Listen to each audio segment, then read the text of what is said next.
Vamos a continuar una serie de sermones que hemos venido llevando durante algún tiempo sobre el Evangelio de San Mateo.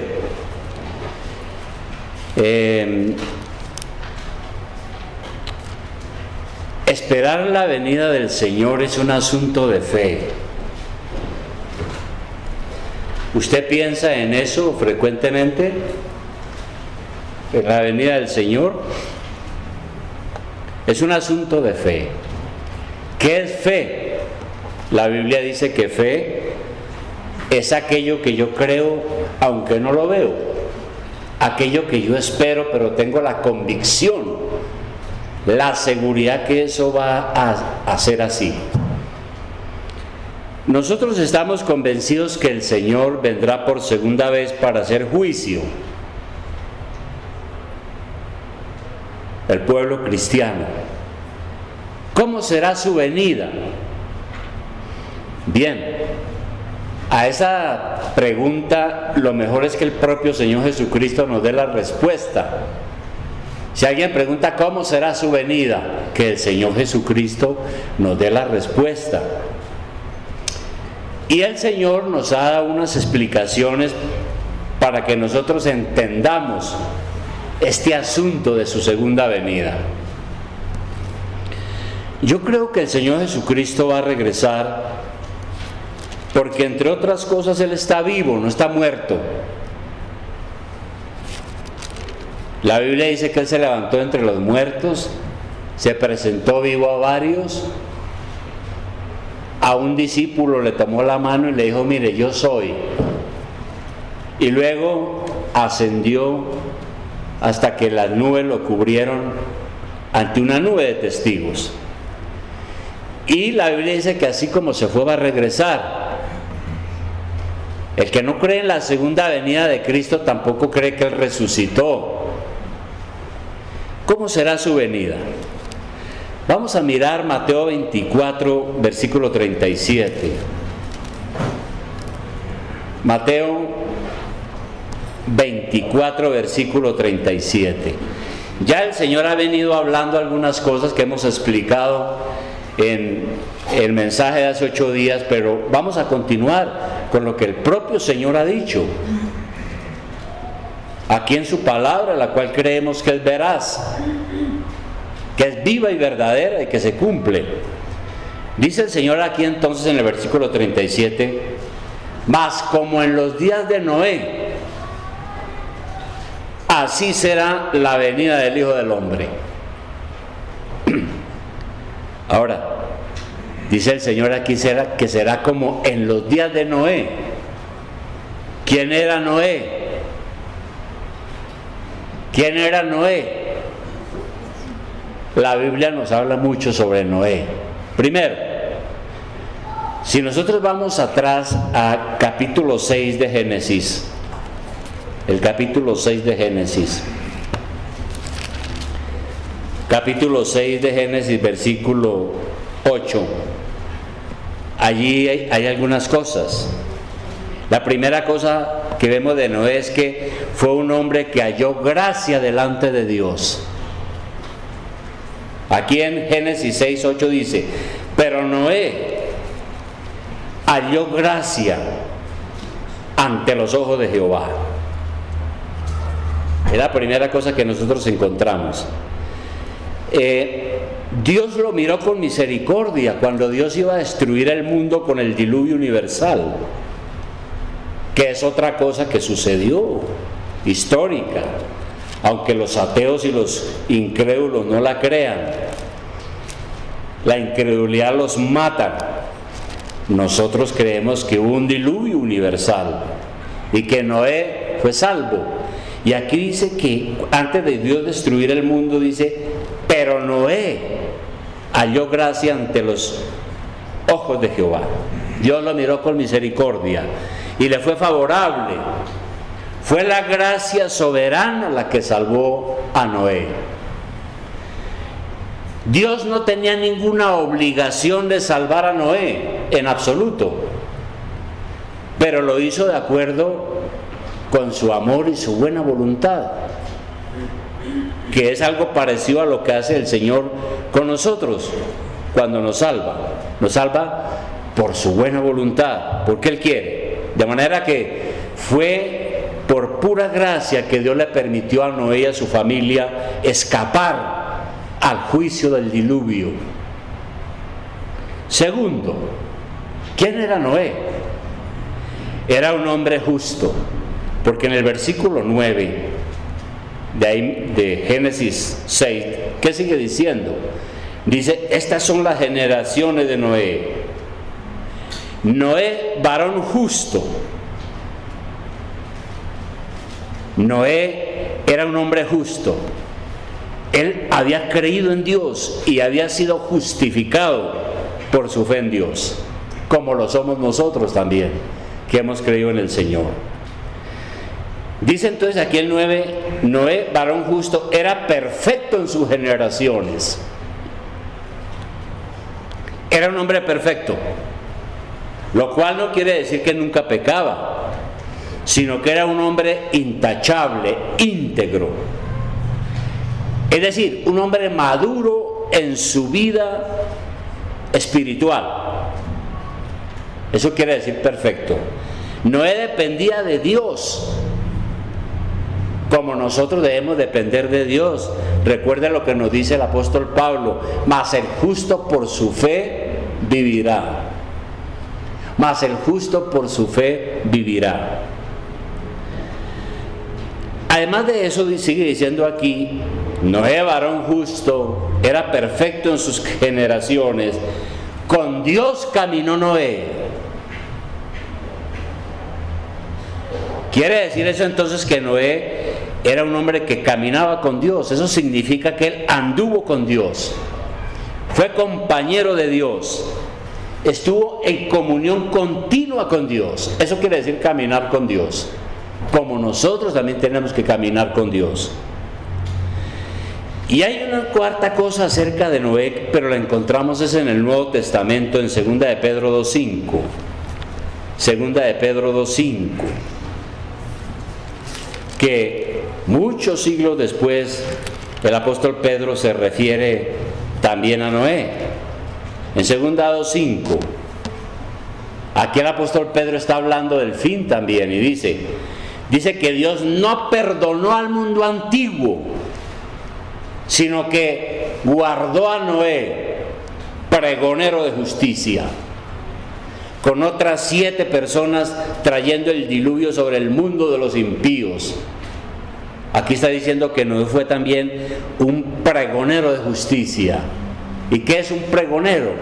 Es un heraldo, un predicador, alguien que proclamaba el mensaje de Dios fielmente, alguien que obedecía lo que más tarde enseñó el apóstol Pablo en 2 de Timoteo 4:1.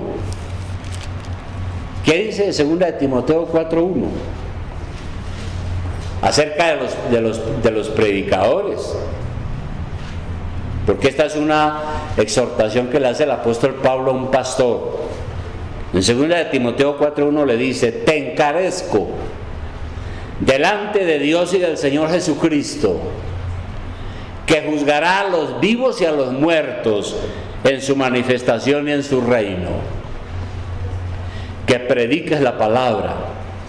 Eso es ser pregonero de justicia. Que instes a tiempo y fuera de tiempo, redarguye, reprende, exhorta con toda paciencia y doctrina.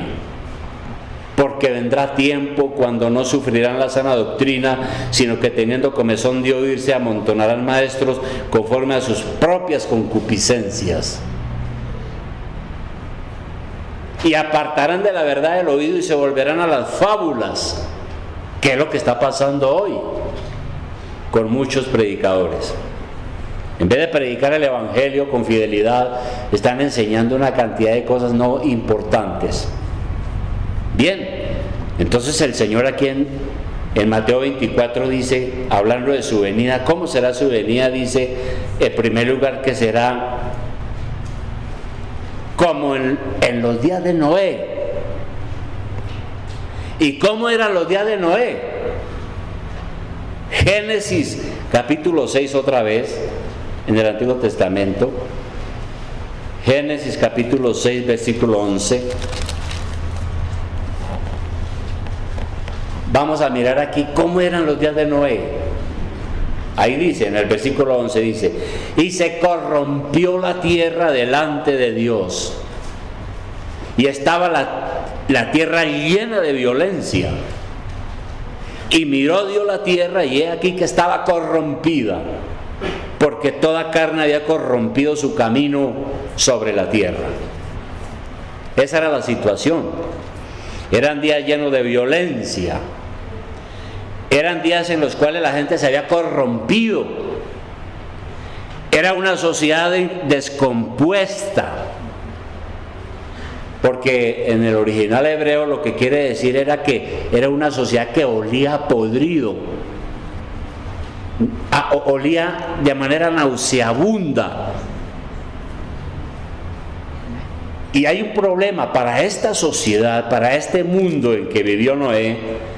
Pues la gente lo que hacía, que era muy malo, les parecía normal. Les parecía normal. Lo cual es grave.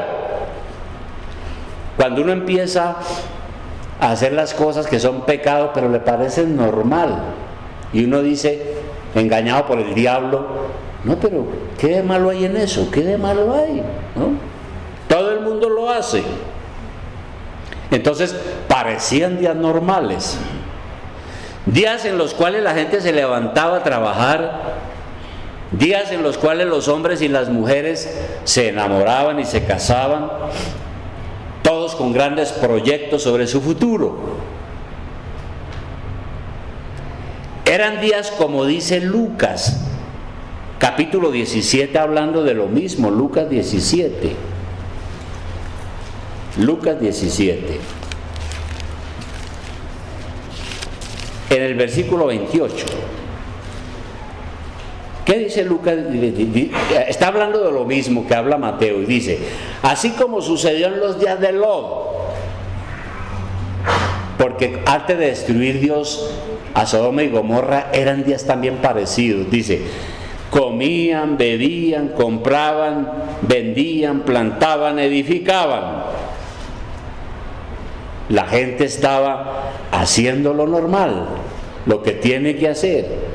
Mas el día en que Lot salió de Sodoma, llovió del cielo fuego y azufre y los destruyó a todos. Así será el día en que el Hijo del Hombre se manifieste. Y aquí en Mateo también dice lo mismo, dice: porque como en los días de Noé, antes del diluvio, estaban comiendo y bebiendo, casándose y dando en casamiento, hasta el día en que Noé entró en el arca. Ahora, no hay nada malo en uno comprar, vender, plantar, edificar, tener una familia, estudiar, tener proyectos. No hay nada malo en eso. Todo lo contrario, la Biblia dice que tenemos que hacer esas cosas, pero que tenemos que glorificar a Dios con eso que hacemos.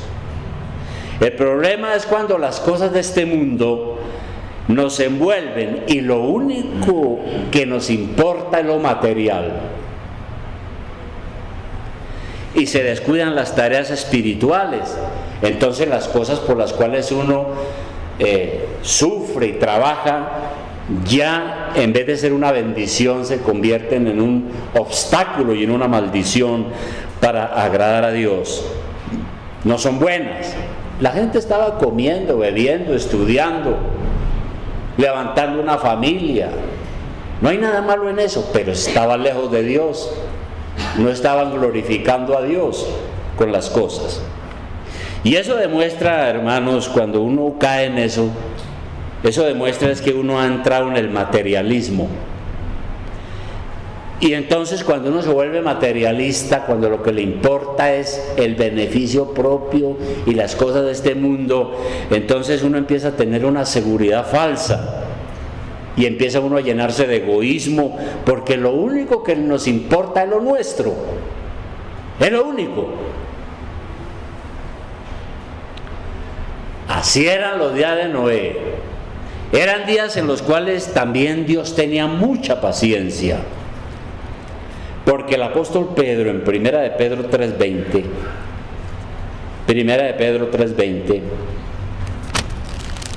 dice algo muy importante allí. Primera de Pedro 3:20 dice el apóstol Pedro lo siguiente hablando de ese tema.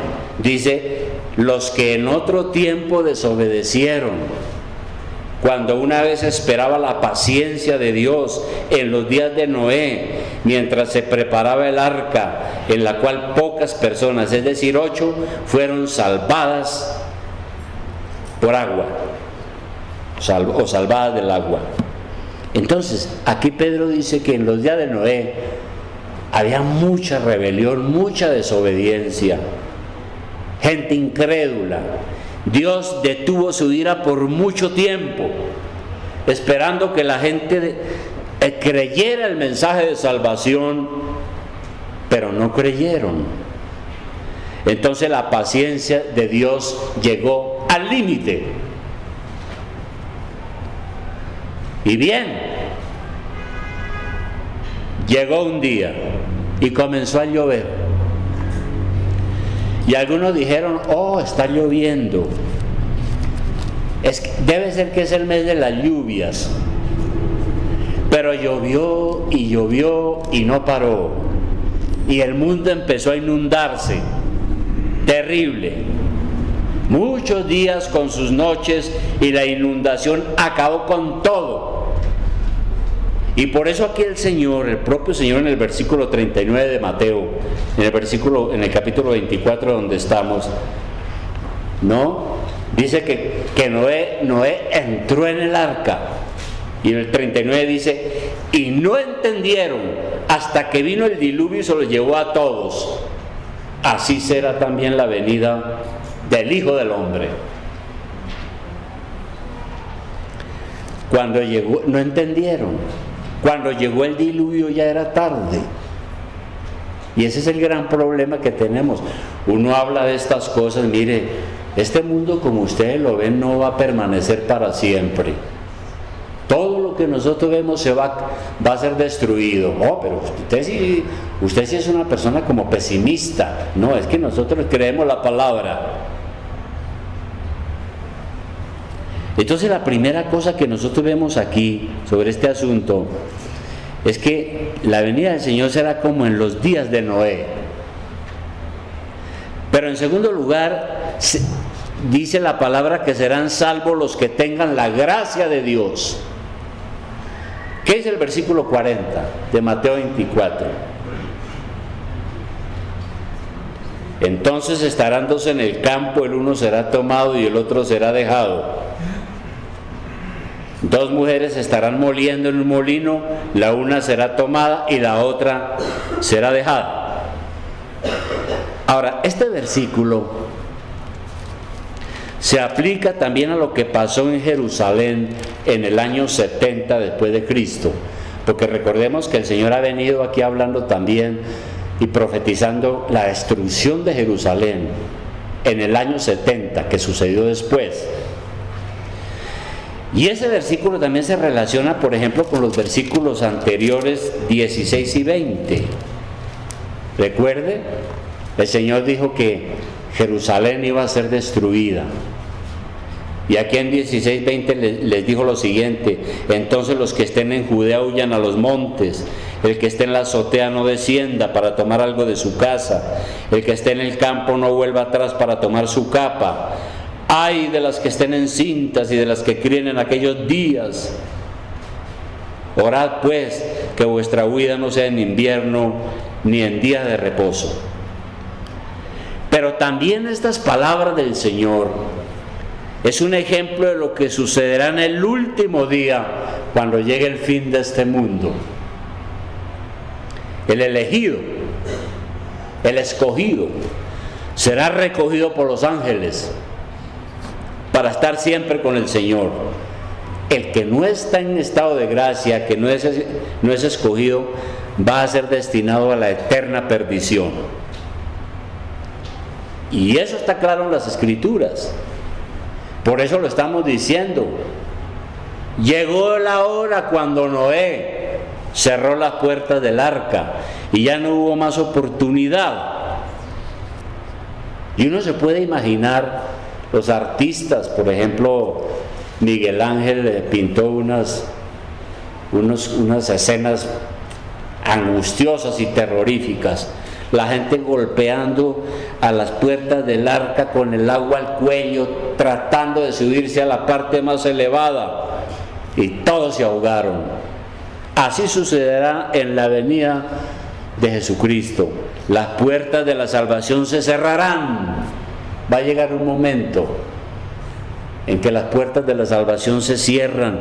Ya no habrá lugar para el arrepentimiento, porque Dios nos dio toda una vida para creer en el Evangelio y arrepentirnos. El tiempo del arrepentimiento es este que estamos viviendo ahora. Y la única razón por la cual Jesucristo no ha venido antes es por lo que ya leímos que dijo el apóstol Pedro en su segunda carta, capítulo 3, versículo 9. Vuelvo a leerlo. Segunda de Pedro 3:9, el apóstol Pedro dijo lo siguiente. Segunda de Pedro 3:9 dijo lo siguiente a la generación de su época: el Señor no retarda su promesa de que va a venir. Él no se demora. Según algunos la tienen por tardanza, sino que es paciente para con nosotros, no queriendo que ninguno perezca, sino que todos procedan al arrepentimiento. Esa es la razón por la cual Dios no ha destruido este mundo perverso.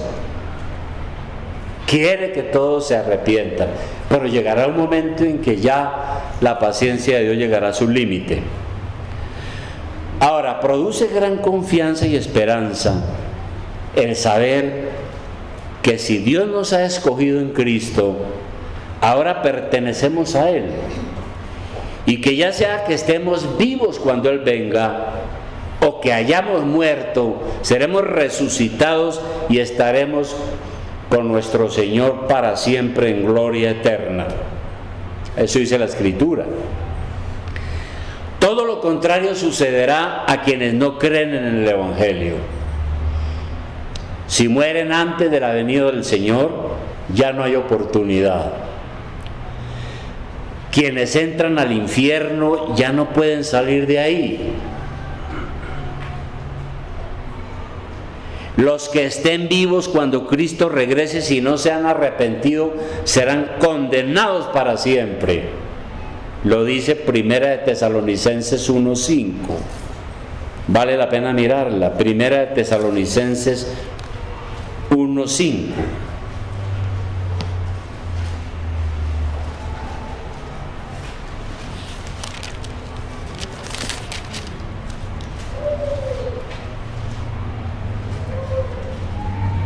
No, Segunda de Tesalonicenses 1:5. Segunda de Tesalonicenses 1:5. Dice allí lo siguiente.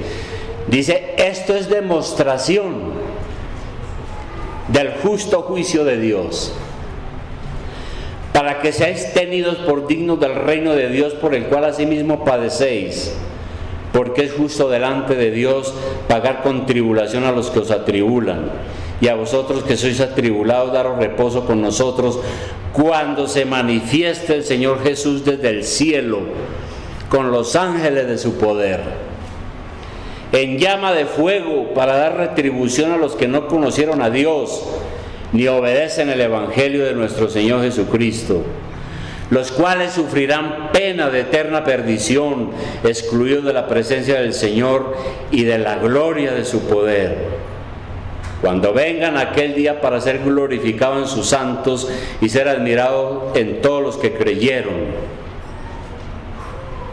Dice la Escritura.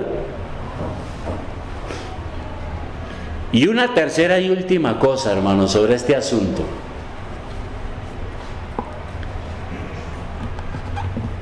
No serán los que estén en gracia de Dios, los que sean como Noé, justos, que caminan con Dios, que temen a Dios, que obedecen a Dios, no serán sorprendidos cuando venga esto, porque estarán velando. Si regresamos otra vez a Mateo 24, en el versículo 42, que sigue diciendo la palabra, después de que el Señor ha explicado todo este asunto, el versículo 42 nos dice a nosotros y a los que estaban en esa época: velad pues, porque no sabéis a qué hora ha de venir vuestro Señor. Ahí está. ¿Y qué significa velar? Velar viene de vela, de no dormir. Velar significa prestar atención a lo que dice la Biblia, mantenerse despierto, estar atento, mantener los ojos abiertos espiritualmente. Es una vigilancia constante por parte de cada uno de nosotros. Y esa palabra cada rato se repite: velar. Velen, velen, tengan cuidado. Y para eso entonces, para ese mandamiento que nos da el Señor, que nosotros tenemos que ser vigilantes, en primer lugar hay que ser constantes en la oración. Tenemos que aprender esta disciplina de sacar tiempo para Dios. ¿Usted esta semana sacó tiempo para Dios? ¿Todos los días sacó tiempo para Dios?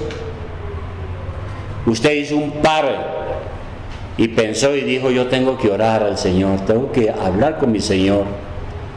Y fue y buscó un sitio, cerró la puerta para no ser distraído, y habló con el Señor y tuvo comunión con Él. Esta semana es una disciplina. Asimismo, congregarnos y estar atentos durante la predicación y la enseñanza de la palabra, y buscar aplicar la palabra a nuestra vida, a cada área de nuestra vida. Eso es velar. Segundo, velar es tener presente al Señor durante todo el día. Usted tiene presente al Señor durante todo el día, porque eso es caminar con Dios. Noé caminó con Dios, tuvo comunión con Dios. Entonces velar es caminar con Dios, es tener presente al Señor durante el día. Ser como dice el Salmo 1. El Salmo 1 es una belleza. ¿Qué dice el Salmo 1?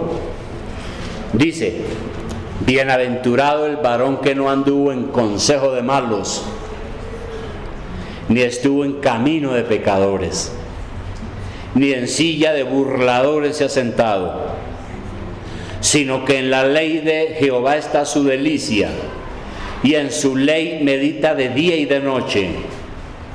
Será como árbol plantado junto a corrientes de agua, que da su fruto en su tiempo y su hoja no cae, y todo lo que hace prosperará. No así los malos. Los malos son como el tamo que arrebata el viento.